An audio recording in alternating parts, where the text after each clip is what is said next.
Tu vas rendre grâce à Dieu. Tu vas reconnaître sa bonté, sa fidélité et sa puissance. Tu vas reconnaître ce qu'il est pour toi. Il y a ce qu'il a fait des projets, commençant à la date d'aujourd'hui, mais ce qui est dommage, la maladie a suspendu ce projet dans lequel il voulait se lancer. Mais toi et moi, le Seigneur nous a fait grâce, malgré la pluie, malgré diverses circonstances, nous passons dans sa présence. Voilà pourquoi nous élevons le voix et nous le bénissons. Voilà pourquoi nous élevons le voix et nous le célébrons. Majesté à toi, Elohim. Majesté à toi, Dieu grand et Dieu puissant. Que Dieu bénisse énormément.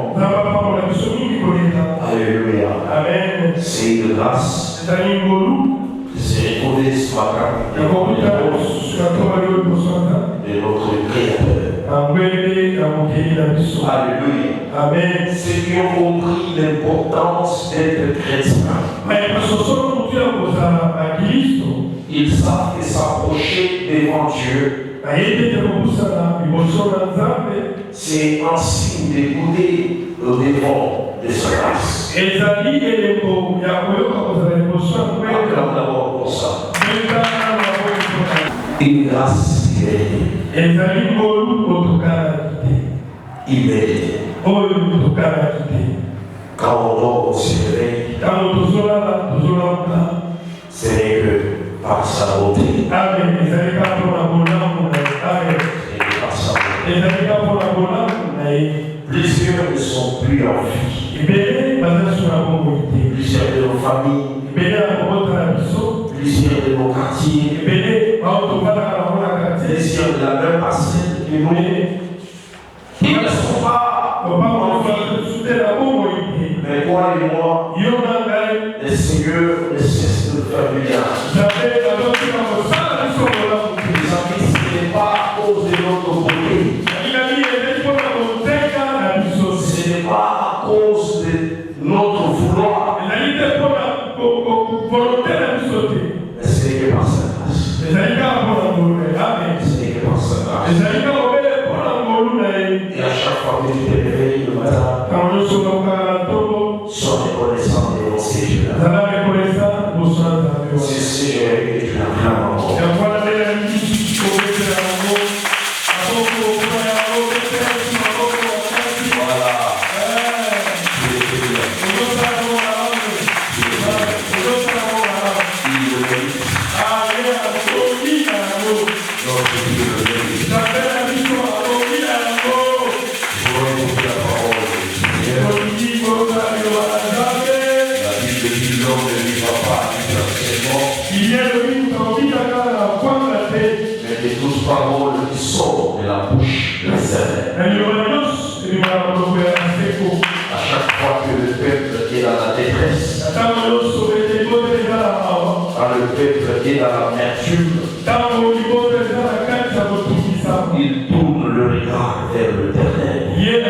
Et Dieu n'arrête pas de nous faire du bien.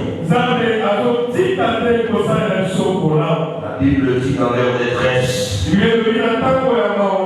prièrent à l'Éternel. Et l'Éternel envoya sa parole. Et sa parole les guérit. Je te donne une bonne nouvelle. Tout ce dont tu as comme problème, tu verras sa solution auprès de toi, Jésus. Son premier verset et son deuxième verset. Genèse chapitre 17. 1 à 2. Vous y êtes.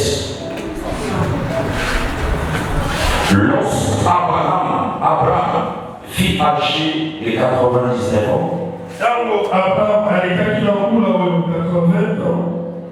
L'Éternel apparut à Abraham et lui dit, je suis le Dieu Tout-Puissant. Marche devant ma face et sois intègre. Je bénirai mon alliance. J'établirai mon alliance entre moi et toi. Et je te multiplierai à l'infini. Parole du Seigneur, asseyez-vous. On acclame très fort. Ensuite, nous prenons le livre de Luc. Dans le Nouveau Testament.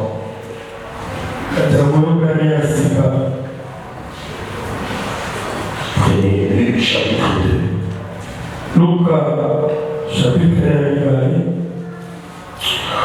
Oh, gloire à Jésus. Et voici,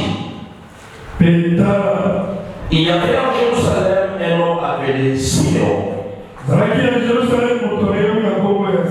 Cet homme était juste et pieux. Il y a des phrases qu'on va prononcer. Il était juste et pieux. Amen. Il était juste et pieux. Très bien. Il attendait la consolation d'Israël. Et l'Esprit Saint était sur lui. Il avait été divinement averti par le Saint-Esprit qu'il ne mourrait pas avant d'avoir vu le Christ du Seigneur. Il vint au temple poussé par l'Esprit. Et comme le parent apportait le petit enfant Jésus pour accomplir son égard, c'est ordonné la loi. Il le récit dans ses bras. Bénis Dieu. Et dit, maintenant Seigneur, tu laisses ton serviteur s'en aller en paix. Selon ta parole, car mes yeux ont vu ton salut. Salut que tu as préparé devant tout le peuple. Lumière pour éclairer les nations. Et gloire d'Israël. Gloire pour Israël, ton Père. Amen. Amen. Merci pour ta parole, Seigneur. Merci pour ces instants. Merci pour l'esprit que tu as disposé pour nous parler. Merci, Seigneur, pour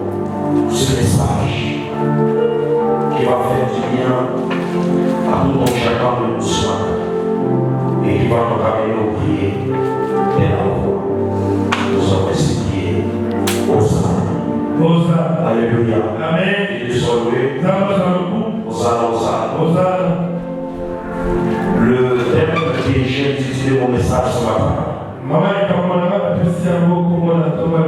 Le processus pour atteindre l'accomplissement des promesses.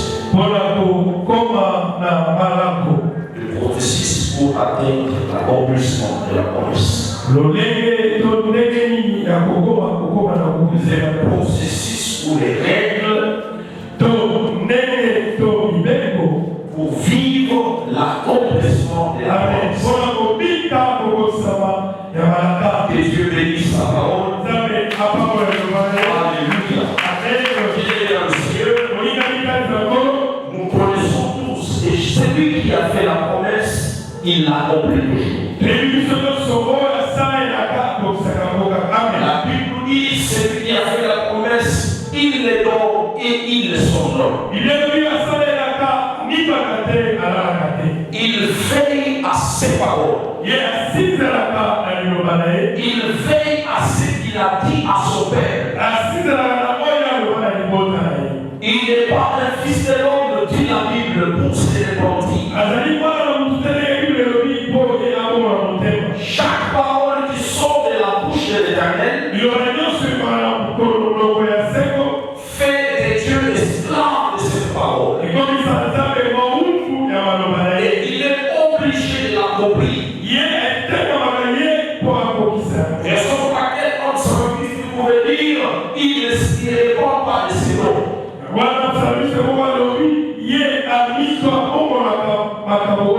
Répétez ça,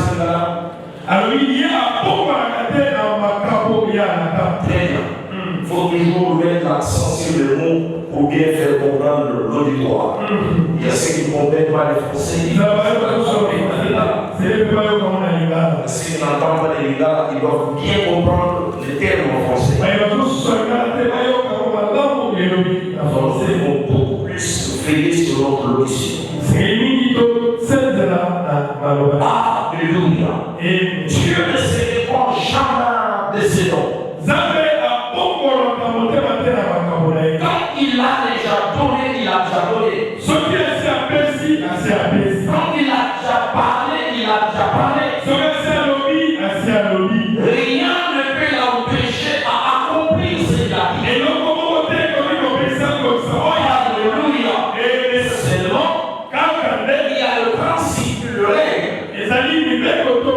que l'homme doit observer afin d'accélérer. Comprenez, maman? Assis-toi, Roger. Merci. Merci beaucoup. On acclame le Seigneur. J'ai compris ce que tu as parole. Voilà. Alors, chers le Seigneur, la plupart des hommes qui se disent les gens fréquentent l'église, mais en réalité, ils sont déjà cessés à croire aux promesses que Dieu leur a faites. Les gens fréquentent l'église. Les gens observent les programmes de l'église. Mais c'est une chose.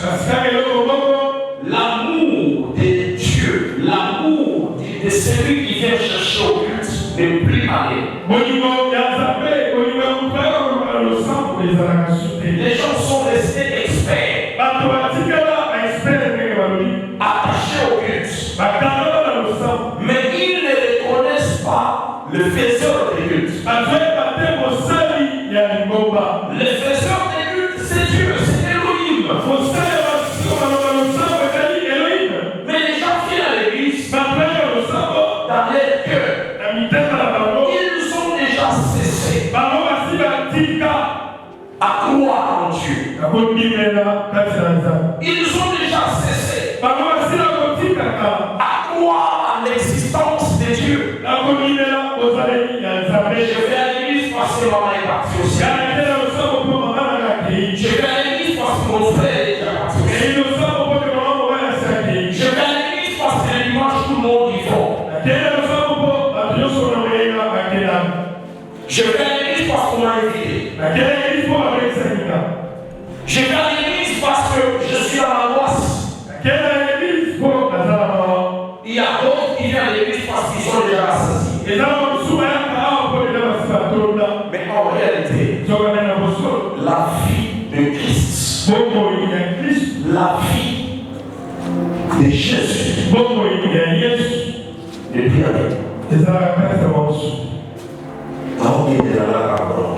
je vais seulement pour y aller. C'est comme une femme qui est abattue, dont tu es dans un couple, dans un mariage. Et surtout nos mamans anciennes qui ont compris c'est quoi le mariage, c'est quoi le couple. Et surtout là, ils ont déjà fait des enfants. Malgré qu'il y ait un mari sous là, qui n'est pas là ce matin, il est jusqu'à toucher à ses parents. Elle est déjà fatiguée de ce mariage. Son cœur n'est plus dans le mariage. Son cœur est dehors. Son cœur est loin de son mari. Mais le moment a fait une phrase qui prononçait enfant de la main. Je suis là juste pour les enfants. Alléluia. Mais même quand la famille a fait pression, il dans ce mariage, on ne voit pas pourquoi tu le mets. Il ce mariage, on ne sait pas pourquoi tu restes là. L'homme t'ébarrasse, l'homme t'insulte, l'homme t'humilie. Tu fais quoi là-dedans? Normalement, la fait toujours une réponse. Au nom des enfants. Je suis là pour les enfants. Je garde les enfants. Les enfants sont encore petits. Je dis encore pour les enfants. Alléluia. Et la motivation de cette femme, c'est le plus de mariage, mais c'est les enfants. C'est pareil aux chrétiens d'aujourd'hui. Je vais à l'église. Si je ne pars pas, papa a promis de ne pas me payer les études. Si je ne pars pas, maman a promis de ne pas me donner la nourriture. Si je ne pars pas, William va m'appeler pour me poser ton question. Voyez la motivation qu'il y avait aujourd'hui. Je vais à l'église parce que je vais à l'église parce que j'ai des autres affaires. Voilà pourquoi de nos jours, le miracle authentique est difficile au milieu des chrétiens. Voilà pourquoi de nos jours, il est difficile aux chrétiens de vivre le miracle.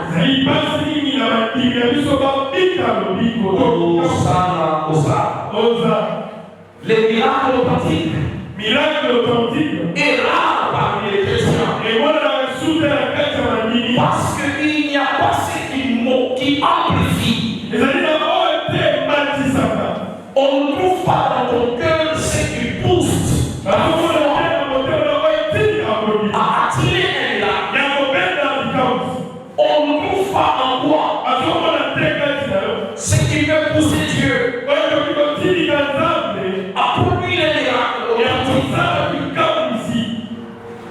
Aujourd'hui, les miracles, ce sont le petit mot de tête.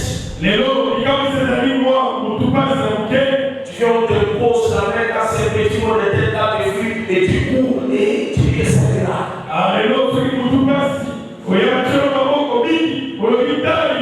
Les miracles sont au-delà de ce que tu apprends déjà. Le miracle, c'est au-delà de ce que tu apprends déjà. On ne le vit pas parce que notre motivation pour l'église premièrement, elle est loin d'être chrétienne. Pourquoi on ne fait plus le miracle? miracle authentique. Parce que nous avons, on ne connaît Dieu. C'est comme si c'est nous maintenant qui commandons Dieu. Quand Dieu ne fait pas ce à quoi tu t'attends, tu fragilises sa foi. Tu abandonnes. Quand Dieu ne te donne pas ce à quoi tu t'attends, c'est toi qui donnes maintenant à Dieu le règne et les principes.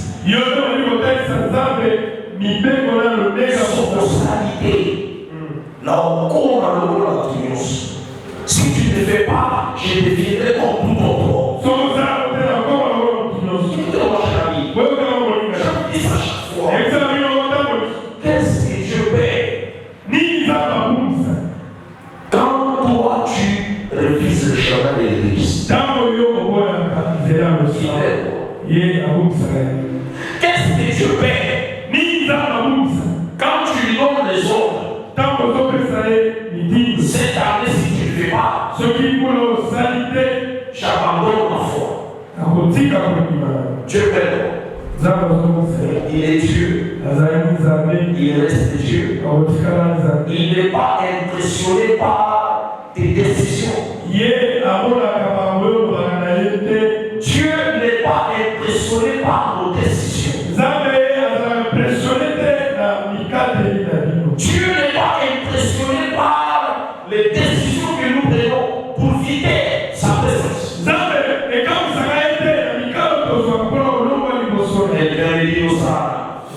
Alléluia. Dieu est le Seigneur. Nous ne subissons pas les miracles authentiques parce que nous confondons la religion et le christianisme. La religion et le christianisme, c'est deux choses différentes. Quelqu'un qui est dans la religion, il vient chaque jour chercher Dieu d'une autre façon.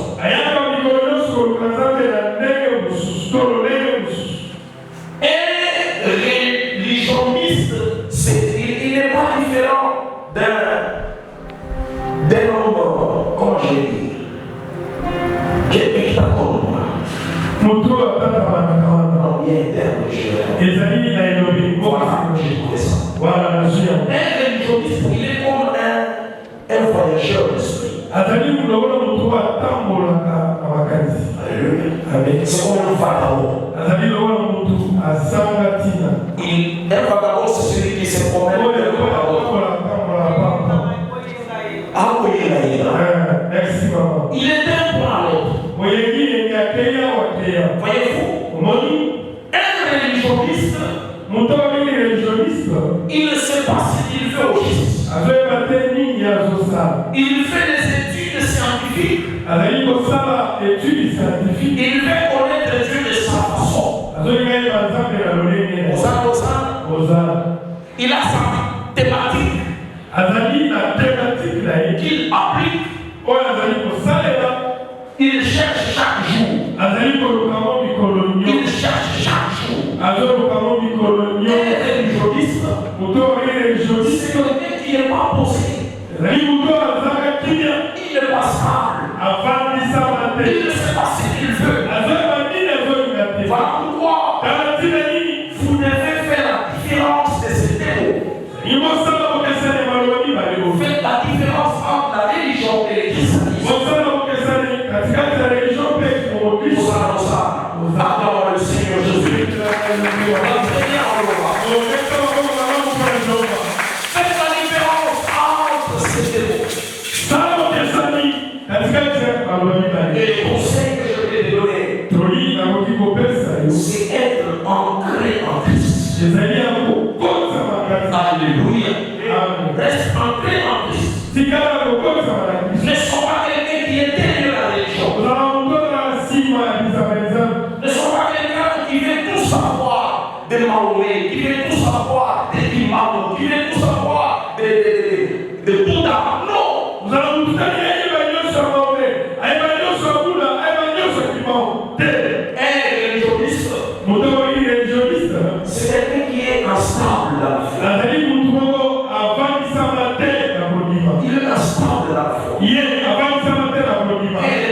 il est comme un ballon.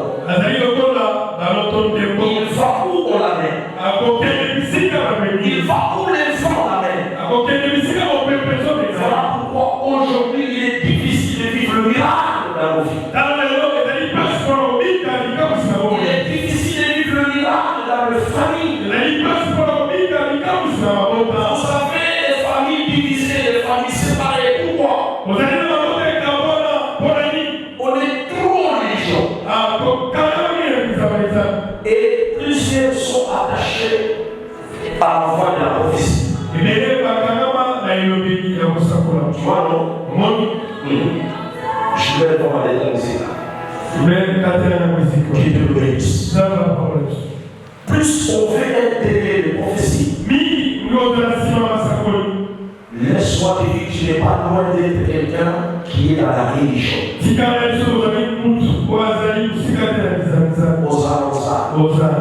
Et la deuxième option,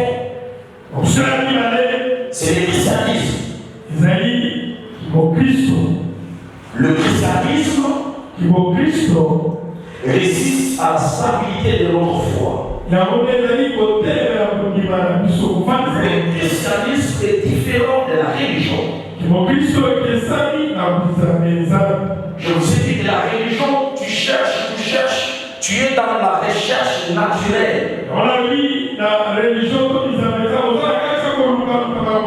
Mais à ce qui concerne le christianisme, le christianisme consiste à notre foi. Le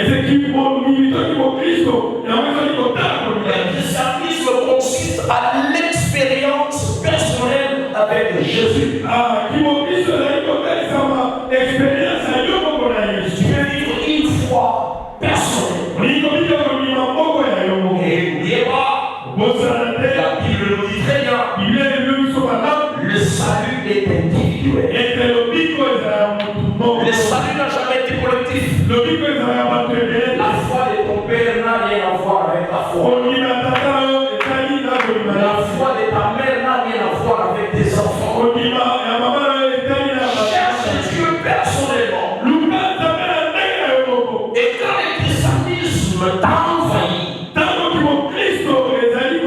tu vivras la vie qu'on appelle la vie de Jésus. Tu vivras une foi personnelle.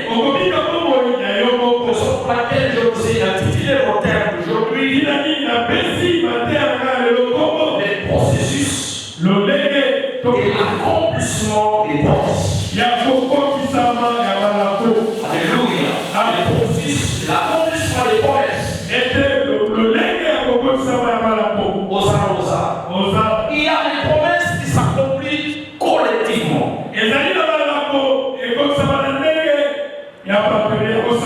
Il y a des promesses que Dieu a fait à la masse. Il a fait ça au Père. Et il y a des promesses que Dieu a fait individuellement. Ce matin, je ne suis pas venu te parler de ces promesses qui s'accomplissent dans la masse, mais une prophétie, un message, une promesse qui s'accomplit personnellement. Sortons dans la religion. Sortons dans les connaissances qui ne sont pas fiables. Entrons dans une atmosphère où nous appelons Dieu. Cette expérience personnelle avec Jésus. La Bible nous dit le Luc, chapitre 2, verset 25 à 32. La parole nous parle d'un homme extraordinaire. Dans la Bible, il n'est pas beaucoup cité. Il n'a pas fait de miracle. Il n'a pas prêché dans les synagogues. Il n'a pas produit de miracle dans la vie des gens au point qu'on devait parler de son histoire. L'homme s'appelle Siméon. Cet homme a reçu une promesse personnelle, individuelle. Et il est l'attente de ce que Dieu lui avait promis. Osa, bien dans le Seigneur, je vais te révéler une chose.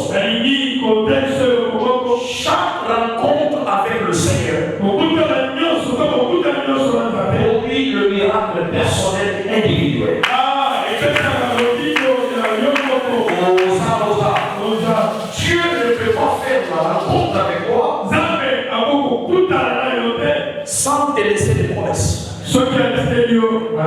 Dieu ne peut pas te rencontrer sans te faire des promesses. Et toute promesse qui est faite, il devient esclave de l'accompli. Il y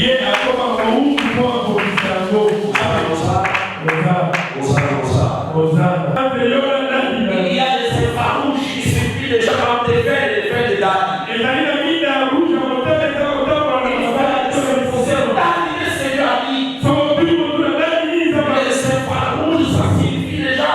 Il y a tout ce qui est connecté là.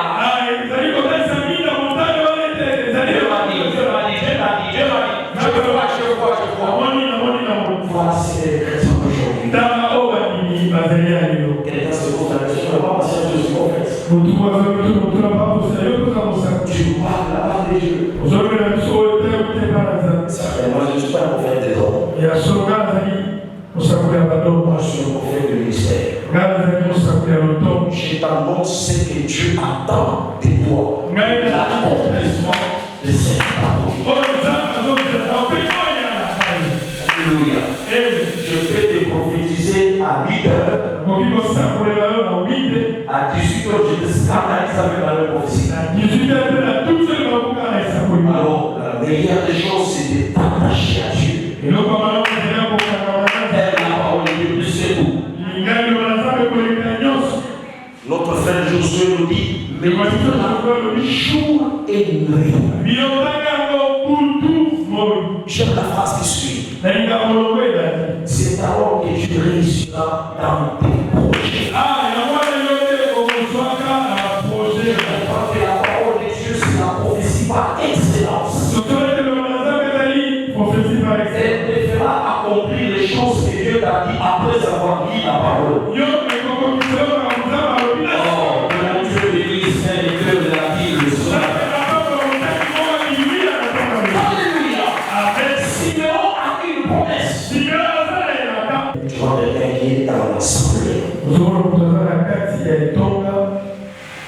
Son esprit est connecté à son téléphone. Son esprit est dans WhatsApp. Il y a un message que je vais savoir là. Je dois jeter un coup d'œil. Même dans l'église. Chez les musulmans, c'est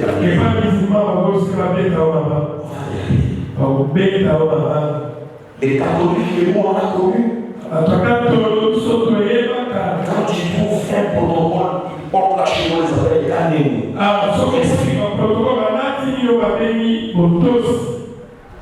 La première des choses, tu appelles des fonctionnaires avec ton téléphone ouvert à l'église. C'est pas pareil avec les chrétiens. Pendant que je prêche, il y a 7 ans. Les passer déjà à téléphone. Alléluia. Amen. Ta connexion est ouverte. Sois. Arrange. Arrange son décret. Dieu. C'est parmi les choses qui amènent l'homme au processus de l'accomplissement de la connaissance.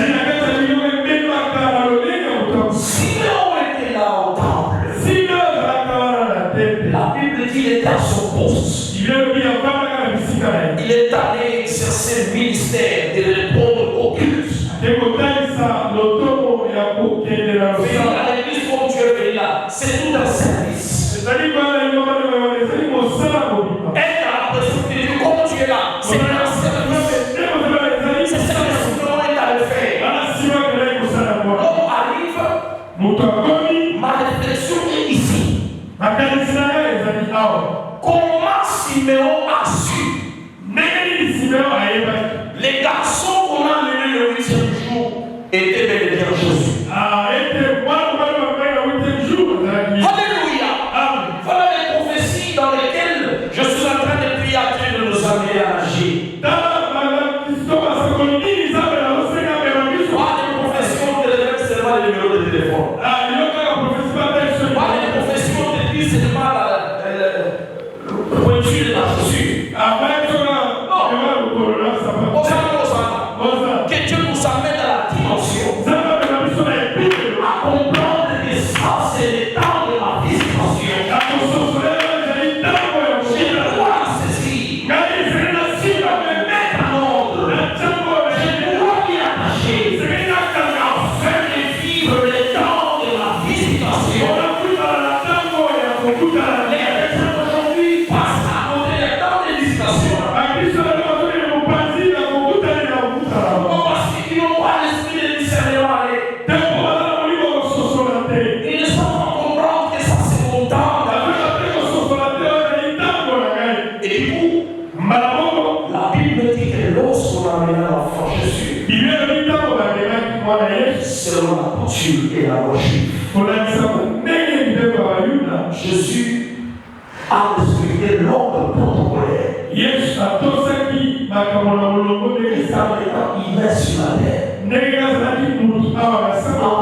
d'accomplir les choses à venir. Un chrétien qui ne sait pas respecter les protocoles pour vivre la bénédiction, c'est quoi l'ordre protocolaire spirituel? Être à l'opposé. Avoir la justice de Dieu en toi. Être intègre. Alléluia. Amen. Siméon a porté l'enfant Jésus dans cela.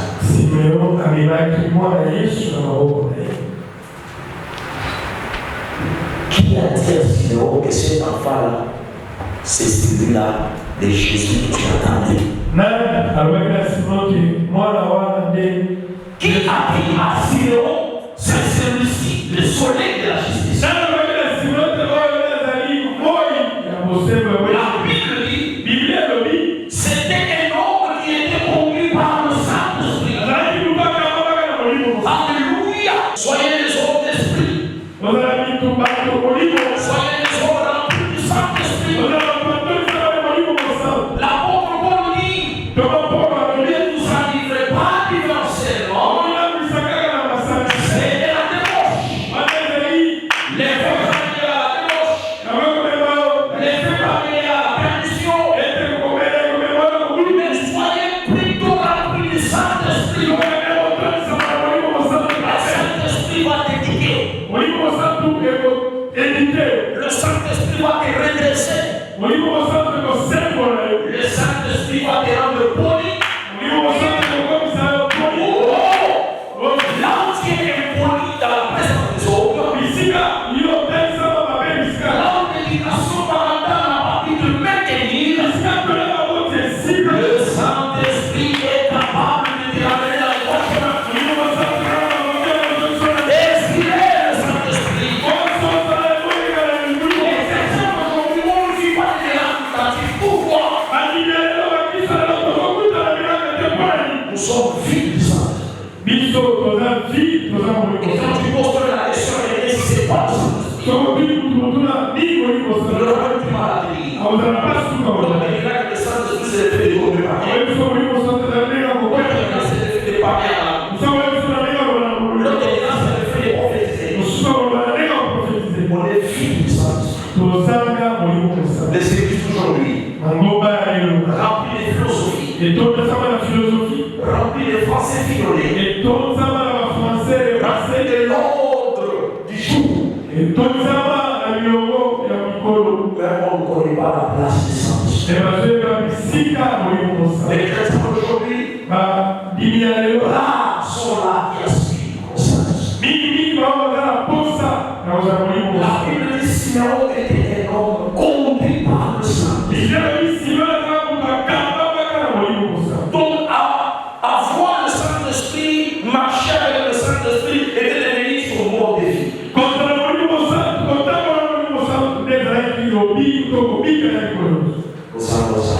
Grâce à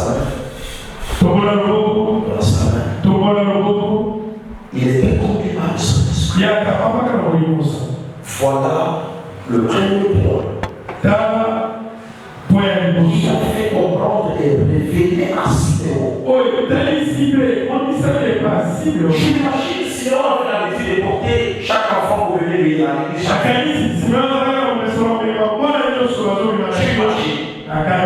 Chaque fois avec l'enfant, il portait l'enfant.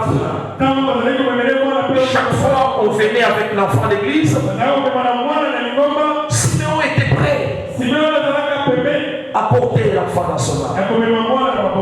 Je pense que Siméon avait l'habitude comme on m'a donné. Alléluia! Il porte l'enfant. Il y a eu quelque chose qui s'est passé au moment où Élisabeth et Marie se sont rencontrés. Hosanna. Papa ingénieur, vous n'êtes pas les premiers à nous donner le wifi, à nous donner les fibres, voilà, à nous donner les infrarouges. Non!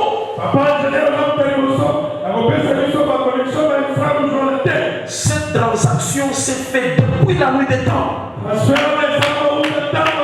Avant même la venue de Jésus.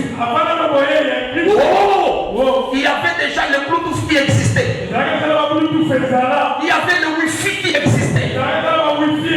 L'infrarouge existait. Lorsqu'il rencontre Élisabeth, il dit heureux les entrailles qui ont porté le Messie. Lorsqu'Élisabeth salue Marie, Marie salue Élisabeth. Voilà. Élisabeth dit, lorsque tu m'as salué, j'ai senti quelque chose d'extraordinaire en moi. J'ai senti quelque chose que je n'ai jamais fait pendant la là. Mais qui m'ont banqué là, c'est comme les courants qui me traversaient dans les corps. Élisabeth bénit Marie. Or, Élisabeth était déjà dans son 6e mois. Je vais le dire à quelqu'un, la bénédiction de Dieu va t'accélérer dans ton 6e degré. Tu vivras ce que ton père n'a pas vécu. Tu écriras l'histoire que ta mère n'a jamais écrite. Tu vivras des choses que ta famille n'a jamais expérimentées. C'est ça qu'on appelle les promesses personnelles. Une femme de 75 ans, elle a senti les entrailles tressaillir. Ce qu'elle n'a pas vécu dans sa jeunesse, on l'appelle stérile. Et dans son 6e mois, la famille qu'on a appelée sans cesse, elle est dans son processus. Et le processus là, c'est toi. C'est avec toi que Dieu fait pour honorer ta famille. La Bible me dit, Siméon l'a aussi vécu. Il a senti le wifi. Il a senti les... Vous mettez bon là, c'est quelle application pour transférer un là? Vous appelez ça comment? Là, airdrop. Hosanna. Siméon a senti aussi ces airdrops là. Les choses qui descendaient en lui, les choses qu'il était en train de comprendre en lui, ce n'était pas des choses habituelles. Ce n'est pas ce qu'il a vécu quand on a porté l'enfant hier. Un enfant de qui, c'était de qui, je ne sais pas. Siméon a vu une lumière sur l'enfant Jésus. Et lorsqu'il regarde, il a commencé à proclamer des paroles. Il a commencé à dire des choses. Il a commencé à déclarer. La Bible dit, Luc chapitre 2, le verset 34. D'abord, prenez le 31. Prenez le 31. Salut que tu as préparé devant tout le peuple. Il est en train de prier. Il prie. Salut que tu as préparé devant tout le peuple pour éclairer les nations. Et gloire d'Israël, ton peuple. Écoutez le verset 33. Son père et sa mère étaient dans l'admiration, dans l'étonnement des choses qu'on disait sur lui. Siméon le bénit et dit à Marie, sa mère, voici cet enfant est destiné à amener la chute et le lèvement des poussières en Israël. La Bible dit papa Joseph et maman Marie sont restés dans l'étonnement.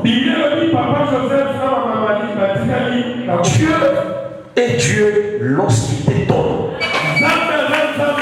Quand un miracle n'étonne pas, c'est pas Dieu. Quand Dieu te rencontre, il y a des choses qui se passent en toi. D'abord, le miracle, elle t'étonne toi-même, le porteur de ce miracle. Le plus grand miracle qu'un chrétien doit chercher, c'est recevoir le salut de Jésus en lui. Siméon a vécu le plus grand miracle qu'il n'a jamais reçu d'un pasteur. C'était celle de porter l'enfant Jésus. Lumière pour le peuple. Le salut. As-tu déjà reçu Jésus dans ton cœur? As-tu déjà vécu le salut dans toi? Si tu as déjà reçu le salut, peu importe le temps que tu vas passer, le temps de plaire, le temps de turbulence, tu n'abandonneras pas parce que tu as le salut en toi. Le salut a un nom. Ce nom-là, c'est Jésus-Christ de Nazareth. Alléluia. Le salut a un nom. Le nom, c'est Jésus-Christ. Tu n'es pas sauvé au nom de la coutume de ta famille. Tu n'es pas sauvé au nom de ton ancêtre. J'ai entendu un message circuler dans les réseaux sociaux. Le pasteur disait que nous devons tirer nos relations avec nos ancêtres terrestres. Katouka. Nous n'avons qu'un seul ancêtre. Je l'appelle l'ancêtre des jours. Le soleil de la justice. Il s'appelle Jésus. Il est le plus grand qu'Abraham. Il est le plus grand que Moïse. Lui-même, il dit aux Philistins, aux pharisiens, lorsqu'Abraham m'a vu, il était tressailli de joie. Mes amis, ces pharisiens sont tombés dans la folie, prêts à lapider Jésus. Tu n'as que moins de 30 ans. Tu dis qu'Abraham, notre père, quand il t'a vu, il a été dans la joie. Quel âge as-tu, quoi? Mais mes amis, mais celui qui parle là, il a vécu avant les temps. Depuis la nuit des jours, le sphère céleste et terrestre le reconnaît en tant que grand lumière. Lorsqu'Abraham l'a vu, il a tressailli de joie. Il était très content. Maintenant, il regarde l'âge qu'Abraham est décédé. Il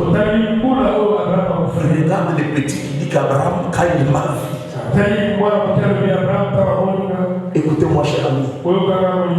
Quand tu as cet homme illuminé dans ta vie, les turbulences ne t'amèneront pas loin. Alléluia. Je me réchitais pour te dire, Siméon, il a dit, celui-ci, il est prédestiné au relèvement et à à la chute de plusieurs nations. Bien aimé dans le Seigneur. Vous savez les promesses de Dieu, parfois quand elles viennent, elles arrivent dans la vie d'un homme qui est... Donc il y a un contraste entre la promesse et l'homme qu'on promet. C'est ça Dieu. Tu es trop lent, tu peux le dire. J'étais en train de lire la promesse de Dieu ou la prophétie. Quand elle arrive, il y a toujours contraste entre la promesse et le promis. Dieu peut te dire aujourd'hui que tu deviendras un grand homme. C'est pas toi que ta famille sera délivrée. C'est toi qui amèneras plusieurs à la vie chrétienne. C'est toi qui sauveras ta famille qui est dans le fétichisme. C'est toi qui feras l'honneur de ta famille. Voilà là où Luc chapitre 1er le verset 37 dit: tout est possible à Dieu. Tout est possible à Dieu. Tout est possible à Dieu. Pour que la promesse puisse s'accomplir, il y a des choses que tu dois maintenir en toi. Deuxième chose, la foi. Toi, tu insistes par rapport à ce que tu es. C'est ce qui s'est passé lorsque le Melchisedec rencontre Abraham. Il lui fait la promesse: Sarah, ta femme, deviendra enceinte. Il le dit. Même Abraham lui-même, il a dit à mon âge. La version que nous lisons, la plupart disent seulement que c'est Sarah qui arrive. Même Abraham arrive aussi.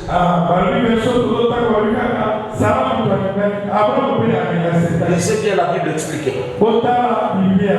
Même Abraham arrive. Connaissant son âge, il dit que aussi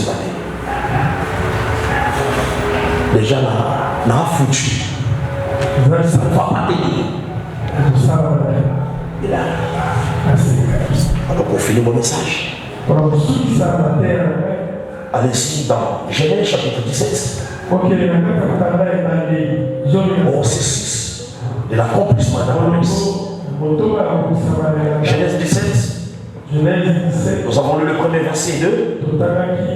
Lorsque Abraham fut âgé de 99 ans, l'Éternel apparut à Abraham et lui dit: et je te multiplierai. Marche devant ma face et sois intègre. Bien-aimé, plus loin nous voyons Dieu appeler Abraham: sors de ta patrie, je rendrai ton nom grand. J'ai toujours dit à tout le monde, à chaque fois que je prêche ceci, Abraham, lorsque Dieu l'appelle, il n'a jamais été pauvre. En effet, dans vos têtes, que quand les gens viennent servir Dieu, quand quelqu'un devient pasteur, c'est pour l'argent, pour commencer à prendre les offrandes. Non! Il y a des saints illuminés qui ont été appelés depuis la nuit des temps. Et Isaïe le prophète dit: avant même que tu ne sois conçu, je t'avais établi prophète des nations. C'est ça Dieu. Dieu ne peut pas appeler son serviteur pauvre. Un pasteur pauvre au ministère, il mourra trop vite. Je vous dis, il mourra trop vite. C'est lui qui donne la vision. Dieu fait quoi? Il donne la vision, il donne aussi la provision. Dieu cherchera les gens partout ici dans les parcelles uniquement pour toi. Mais je te dis vrai, quand il te donne une mission, il va faire manquer le sommeil de quelqu'un quelque part. Juste pour ton ministère. Alléluia. Alors je ne suis pas là. La Bible nous dit, il appelle Abraham, son patrie, j'ai rentré ton nom. Mais ici au verset 17, c'est une autre alliance qui s'ajoute. Une autre façon de parler que Dieu vient avec. Papa, quand tu as appelé Abraham, tu ne savais pas qu'il était intègre. Il n'était pas intègre, tu le savais où? Il n'était pas un homme constant, tu le savais où? Mais c'est au verset 17 que tu viens dire à Abraham, sois intègre. Les processus qui nous amènent à l'accomplissement des promesses. Il y a les petites choses négligées aujourd'hui dans nos églises. L'intégrité. C'est quoi encore? L'intégrité. Mais là, tu le sais, mais là, pourquoi tu le dis en français? Je te dis, il y a d'autres qui ne comprennent pas le français. Il y a ceux qui ne comprennent pas le lingala. L'intégrité, ce sont de petites choses qui est négligée aujourd'hui dans les églises. Nous avons des pasteurs qui ne sont pas intègres, de fidèles qui ne sont pas intègres. Et cette intégrité-là, je la touche d'abord par rapport à lui-même. Alléluia. Marche devant ma face et sois intègre. Deux règles, deux principes que Dieu donne à Abraham.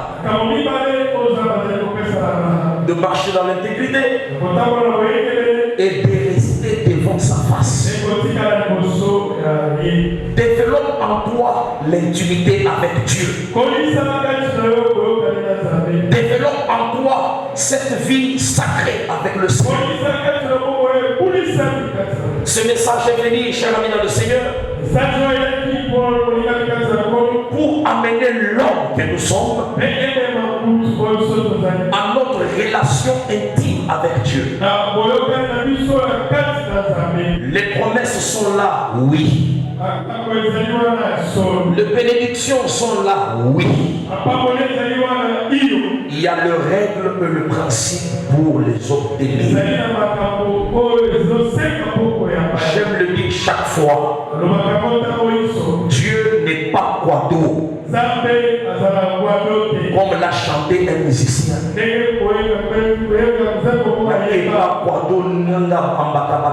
Non, non. Il y a même des prières, il y a même des cantiques qu'il ne faut jamais écouter. Dieu n'est pas Quado pour chaque fois que tu te tournes, il vient, il demande. Et mon copine, chambresse, comment ça vous appelez ça? Chambresse. Ceux qui chambrent, qu'est-ce qu'il faut faire? C'est là où la Bible dit le salaire du péché, c'est la mort. Dieu n'est pas là pour attendre ta mort. Mais une chose, quand il voit que tu es têtu, à chaque fois qu'il t'envoie un message, tu ne te réponds pas. Tu n'arranges pas ta chrétienté. N'attends pas qu'il sera là toujours en train de t'arranger. Il sera toujours en train de t'arranger. Quand tu commets un gaffe, il te déplace. Le salaire du péché, c'est la mort. Le salaire de l'intégrité, c'est la vie éternelle. Si le salaire du péché, c'est la mort, le salaire de l'intégrité, c'est la vie éternelle. Laisse que Dieu donne la vie éternelle à tout homme intègre. Que Dieu donne de la vie éternelle à une famille intègre. Exemple des hommes intègres que Dieu a défendus lui-même. L'homme qu'on appelle Job, il n'a jamais provoqué Satan. Il ne s'est jamais méconduit. Il n'a jamais tué l'enfant d'autrui. Il ne s'est jamais compromis. Mais la Bible dit, un jour Dieu est dans la conférence avec les anges. Et Satan faisait le tour du monde. Et du coup, il observe Job. Et non, béni. Toi qui attends que Dieu te donne une petite voiture pour commencer à venir à l'église. Quand il y a la pluie là, toi tu vois que non, c'est fini. Il y a des gens que Dieu a fait du bien. Dieu l'a visité. Ils ont le bien. Ils sont toujours humbles devant le Seigneur. Alléluia. Job était humble devant le Seigneur. Il ne s'est jamais compromis. Frère Job, la Bible nous dit, Satan va voir qu'il est bourré de bien. Il va l'accuser chez Dieu. Dieu, connaissant le cœur de son serviteur, connaissant qu'il ne va pas le trahir, il dit vas-y, fais tout ce qui s'appelle. Vous connaissez l'histoire, non? Jusqu'au point de perdre les enfants, jusqu'au point de perdre le bétail, jusqu'au point de perdre les amis. Écoutez-moi, cher ami, la foi chrétienne t'amènera à un certain niveau de la vie où tout le monde t'abandonne. Tu te retrouves seul. Et quand tu te retrouves seul, c'est là où Jésus appelait les lieux de pressoir. Les lieux de pressoir. Où les disciples se sont retirés. Celle devant une tentation.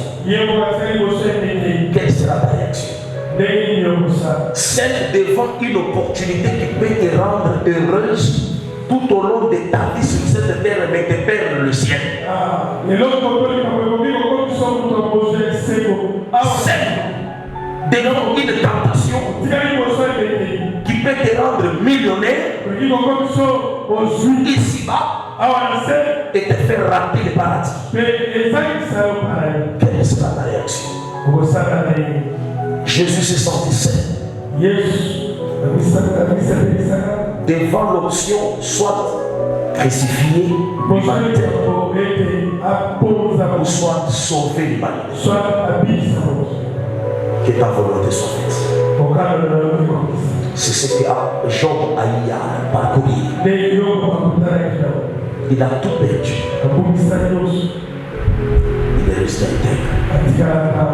Satan, l'accusateur, lui-même va témoigner l'intégrité des gens. Est-ce que toi, ton voisin peut parler à bien? Ta famille peut parler à bien? L'entourage peut parler à bien? L'accusateur a fait un bon témoignage pour Job. Et Dieu est obligé de le récompenser. Parce qu'il était intègre. Daniel dans la fosse au lion. Le roi lui-même s'est dit, j'ai trouvé un homme intègre devant son Dieu. En date d'aujourd'hui, nous tous nous allons adorer son Dieu. Je lève ma main droite et je prie à Dieu qu'il fasse de nos vies un témoignage pour les autres. Que les gens reçoivent Jésus par notre mode de vie. Que les gens acceptent Christ par notre mode de vie. Que les païens quittent le boîte de nuit par notre mode de vie. Que les putes quittent les rues, qu'ils viennent à Jésus par notre mode de vie.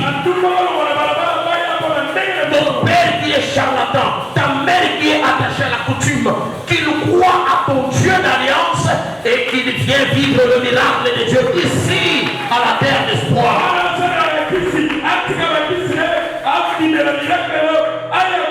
Bien-aimé dans le Seigneur, une chose que tu dois retenir, lire la Bible en est une chose, et vivre la Bible en est une autre. Alléluia. Tu dois vivre la Bible. Il ne faut pas lire la Bible. Deviens la Bible. À chaque fois qu'on te voit, à chaque fois que tu te retrouveras devant les problèmes, n'abandonne pas Dieu. Sois la Bible. Même quand les gens vont te quitter, toi ne quitte pas Dieu. Même quand toute ta famille sera derrière la coutume des formules et des chimies pratiques, ne quitte pas Dieu pour ces pratiques-là. Même quand tu resteras seul, reste intègre devant le Seigneur. Jésus défendra ta cause. Le soleil de la justice, il te fera justice. Alléluia. Même quand le mariage tarde, ne compromets pas. Garde-toi. Garde-toi. Garde-toi. Dieu t'enverra un homme qui t'honorera. Même quand les enfants tardent, ne perds pas confiance. J'aime écrire l'histoire de la Bible avec mon Dieu de ma manière et de la manière de Dieu. Actes des Apôtres chapitre 29 n'est pas encore fini. Actes des Apôtres chapitre 30 n'est pas encore fini. Soit le chapitre 32 des Actes des Apôtres. Soit le chapitre 33 des Actes des Apôtres. Par la foi d'Élohim, tout est possible. Ça arrivera. Même quand je serai dans l'obscurité, tout le monde en train de me quitter, je resterai intact. Je resterai fidèle à mon Dieu. Je resterai intègre à celui qui m'a appelé. Celui qui a fait la promesse, il ne somnole pas. Il ne dort pas. Il est derrière sa parole pour l'accomplir. Une famille où on ne se marie pas légalement, c'est toi qui annonceras le premier. Tu es dans une famille où personne n'a jamais accédé dans les institutions les plus élevées. J'annonce à quelqu'un, ça commence avec toi. Alléluia. Alléluia. J'aime quand on parle de la généalogie de Jésus.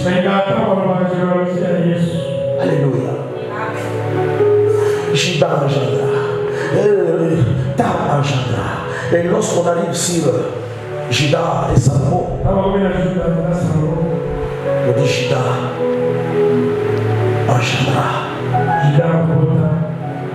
le roi David. Tous les autres, on a parlé des prophètes. On a appelé les autres par leur propre nom.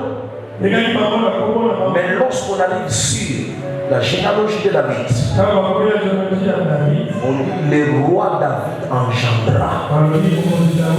Laisse que le nom qui n'a jamais été prononcé dans ta famille, que mon Dieu le prononce par toi. Sois celui qui va inaugurer les bonnes choses dans ta famille. Accepte la souffrance aujourd'hui. Accepte que les gens te quittent aujourd'hui. Mais tu vas inaugurer une nouvelle histoire avec ceux qui vont rester avec toi. Alléluia. J'aime ça. J'aime quand quelqu'un me quitte pour aller là où il y a la foule. Avec l'idée que là où il y a la foule, c'est là où il y a Dieu. Lorsque Dieu veut opérer le miracle, il y a de ces miracles où quand il opère, il dit ne dit à personne. L'enfant qui est né aveugle, la Bible dit qu'il était là, mais il partait avec lui à côté. Il le toucha avec sa salive. Il L'enfant a bien parlé. Il a bien écouté. 4 hommes tenant sur eux un lépreux, un paralytique, incapable d'accéder là où était Jésus. La seule option qu'il pouvait faire, c'est de déchirer la maison d'autrui. Avec tout le risque possible. La foule peut t'empêcher à vivre ton miracle facile. Écoutez-moi, mes amis. Je ne refuse pas la foule. J'aspire à la foule. Dieu m'a dit que cette église, on manquera les gens où le placer. Nous sommes en train d'aller petit à petit vers cet accomplissement. Mais je ne peux pas compromettre pour te plaire toi. Je ne peux pas compromettre pour te donner ce que toi tu veux. D'ailleurs, un prophète ne donne rien à son peuple. C'est Dieu qui donne au travers de son prophète. Que mon Dieu te fasse toi-même le prophète de ta vie. Et ce que tu as comme besoin. Tiens-toi debout et acclame très fort le Seigneur. Tiens-toi debout, pousse les cris de joie.